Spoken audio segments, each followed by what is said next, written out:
The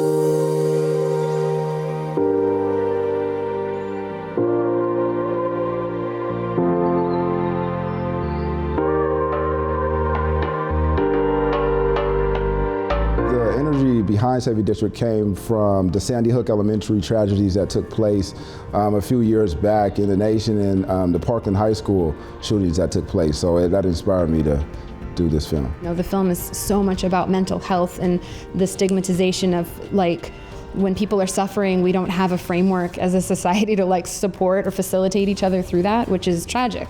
And it ends in tragedy a lot of times, as we've seen in the Sandy Hook and Parkland shootings, and even the nightclub shootings, you know, in Vegas and in Florida. Hi, I'm actor and producer Ramon Palmore.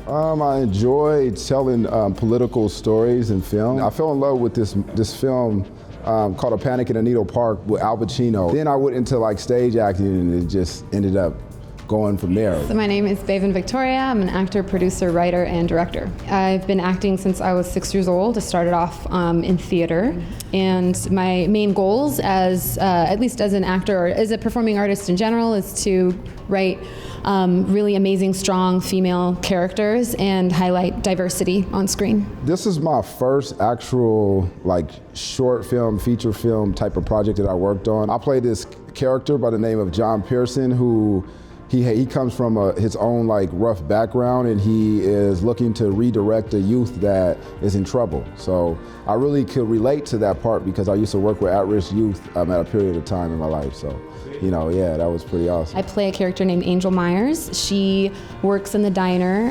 We don't see a lot of her in the film, but she has a couple of interactions with the two main characters, and she offers some kind of a different perspective on the heavy conversation that's going on at the table for most of the film. We did the film in 7 days, you know, so that was awesome. Like for that short period of time to like put out a powerful message, I think, you know, was pretty awesome. I created the characters, but because I'm not a screenwriter myself, I have a friend by the name of Jeffrey Thompson Jr. who lives in Poland, and he helped me develop the story, like the blueprints on how to work through writing like a screenplay.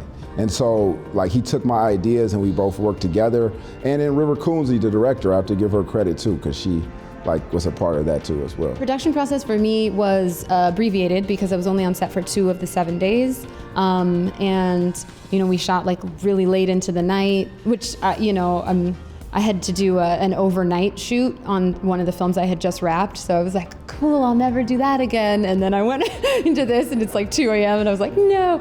But it was a lot of fun, actually. It was a really small set. The diner that we shot in was beautiful, and everybody was in really good spirits and worked really efficiently. So that made the process really enjoyable. The whole film for me was just a really poignant reminder to remember that you don't know what's going on inside someone's head. You don't know what's going on in someone's life. You have no idea what their story is. So to hold judgment, right? To show up in the world with curiosity and with the intent to listen and to hear what people have to say rather than to judge. We have to try to pay attention more to social awareness and you know, other people. I think that this film speaks values in that way, and it touches, you know, on sensitive topics like gun violence in America. So for sure, it has to be social awareness, I would say.